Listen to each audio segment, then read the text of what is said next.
Tapi yang keempat, in kana kharaja sa'a riya'an wa mufakharatan. Tapi kalau dia kerja dalam rangka riya, pamer, dalam rangka berbangga-banggaan dengan harta dia, fahuwa fi sabilis syaitan, maka dia di jalan syaitan.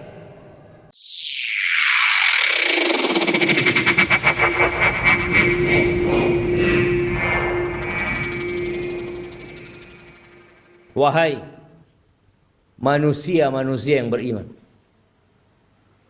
saya wasiatkan kepada diri saya dan kepada semua yang hadir di tempat ini agar senantiasa bertakwa kepada Allah Azza wa Jalla.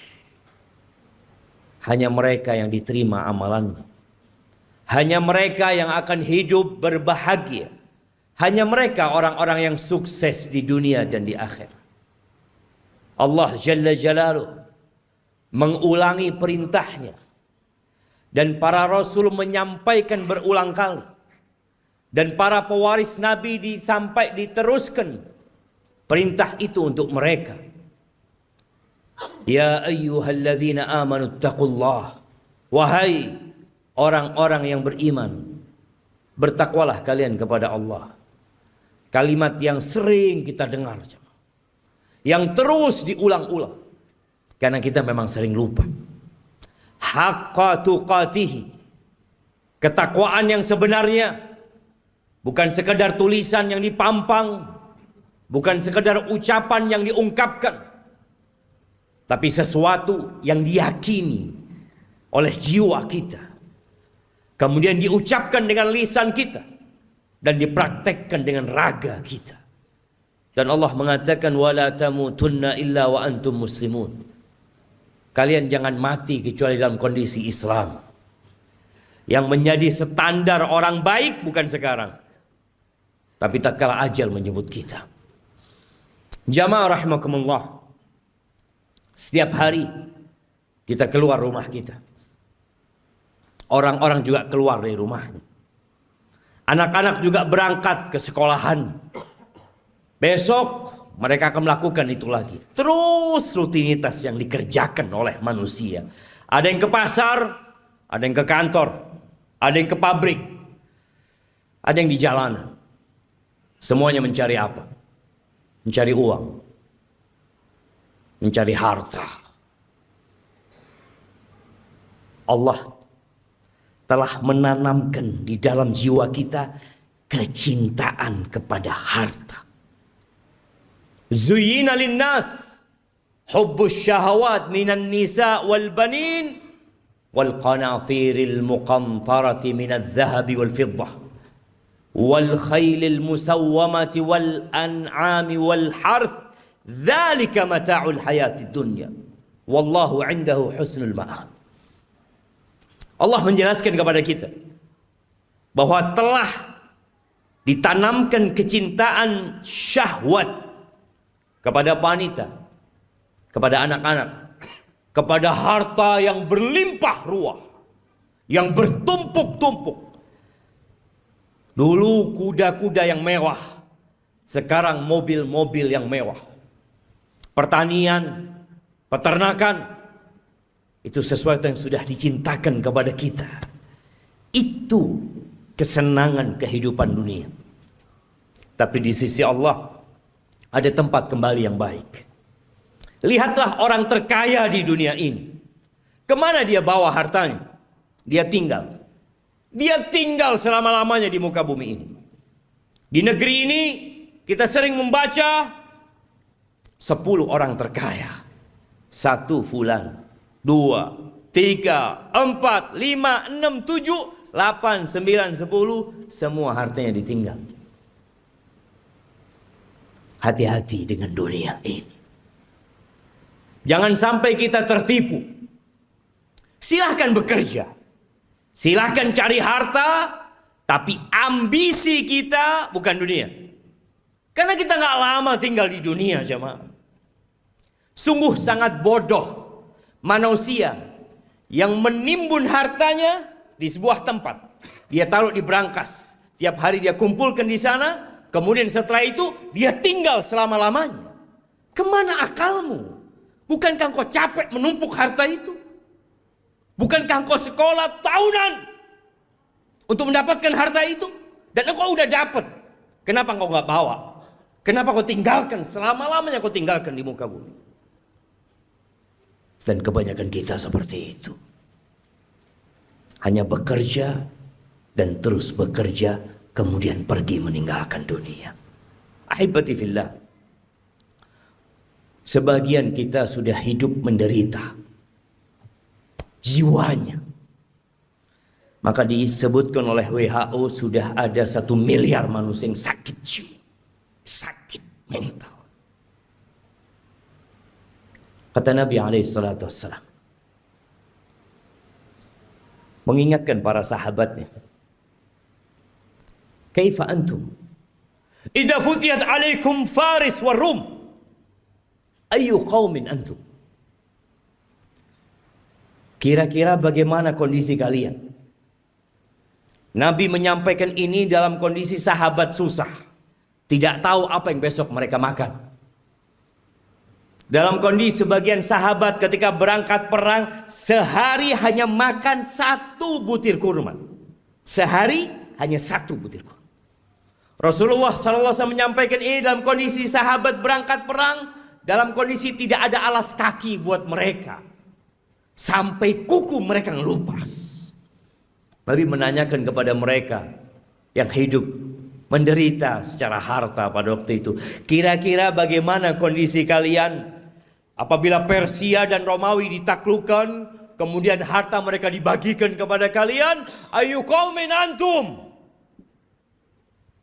Kira-kira kalian jadi orang yang seperti apa? Kata Abdurrahman bin Auf, nakun kama qala Allah atau kama yaqulullah. Kita akan menjadi manusia seperti yang Allah inginkan, yang Allah perintahkan. Kata Nabi SAW, awa ghaira dhalik, mungkin gak seperti itu, kata Nabi SAW. Jamaah, kita pernah susah secara ekonomi. Ingat dulu mungkin ketika motor kita motor bekas. Ingat dulu ketika kita sebagian belum menikah, nggak punya apa-apa. Kemudian terus bertingkat kondisi ekonomi kita. Semakin membaik. Dan terus Allah kasih lagi kepada kita. Sekarang bagaimana kondisi kita? Abdurrahman bin Auf mengatakan kita akan menjadi orang seperti yang diinginkan oleh Allah dan Rasulnya. Tapi kata Nabi SAW, mungkin nggak seperti itu kalian. Apa yang akan terjadi? Tatanafasun. Yang pertama, kalian akan bersaing. Udah punya harta banyak, yang seharusnya hidup tenang, sakit jiwa. Terus dia bersaing. Motornya kepingin lebih baik dari motor orang lain. Handphonenya kepingin lebih baik dari orang lain. Hartanya kepingin lebih banyak dari orang lain. Rumahnya kepingin lebih bagus dari yang lainnya. Terus didorong oleh penyakit. Tatanafasun.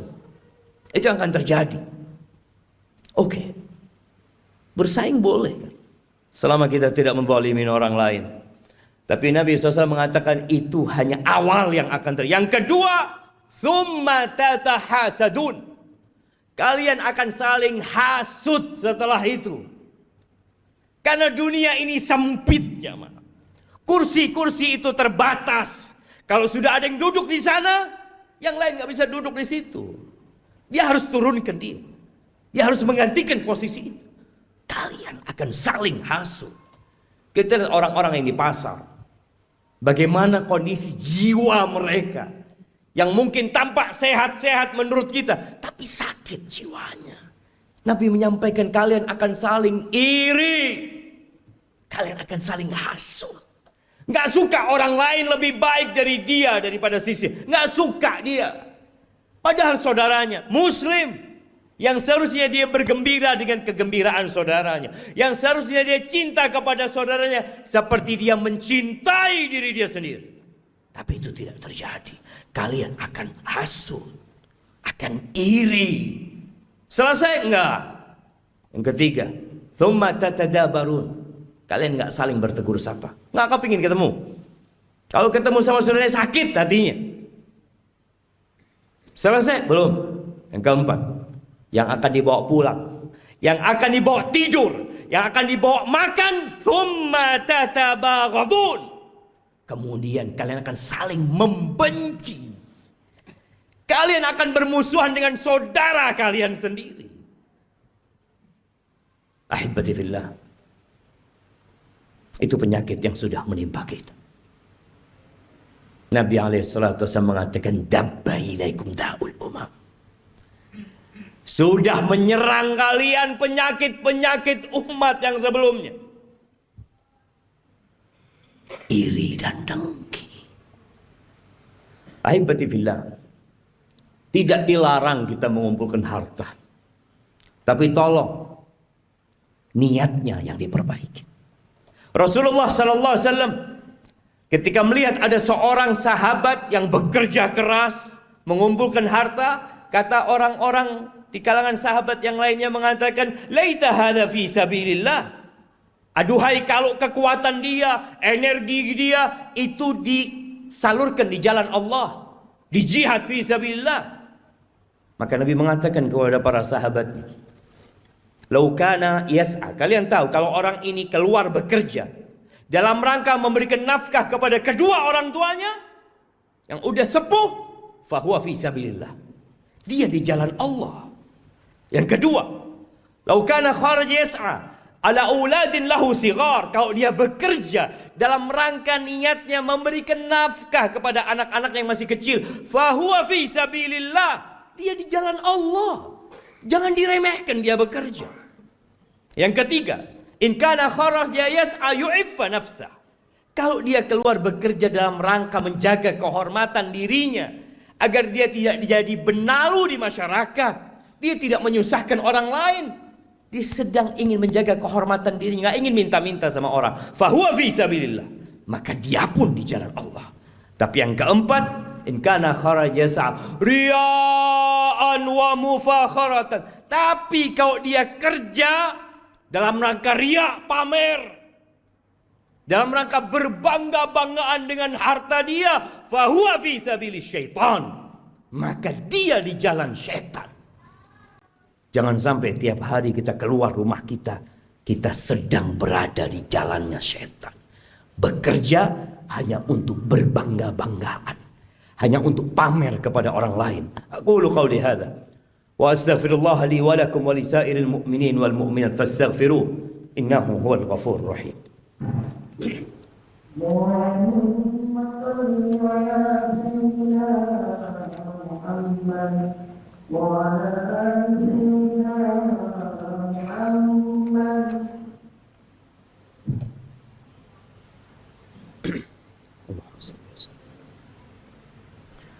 Alhamdulillahi wa kafa.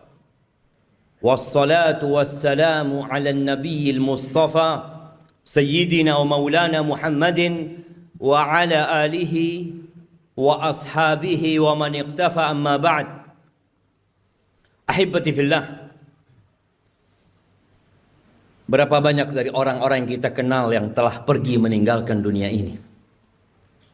Dan kita tahu hasil usaha dia, rumah yang dibangun, motor yang dimiliki, dan harta yang lainnya nggak dibawa. Nabi alaihissalam mengatakan, yatba'ul mayyit thalath. Yang ikut jenazah kita kalau kita mati 3. Maluhu wa ahluhu wa amaluhu. Apa yang ikut mengantarkan ke kuburan? Diantar pakai mobil-mobil, semua pada ikut ke sana. Hartanya ikut berangkat.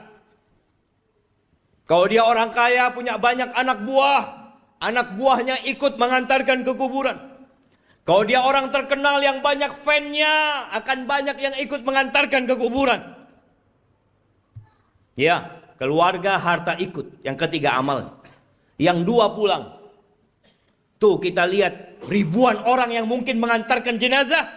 Ada 1 yang mau tinggal di dalam? Nggak ada. Anaknya mungkin. Orang tuanya mungkin.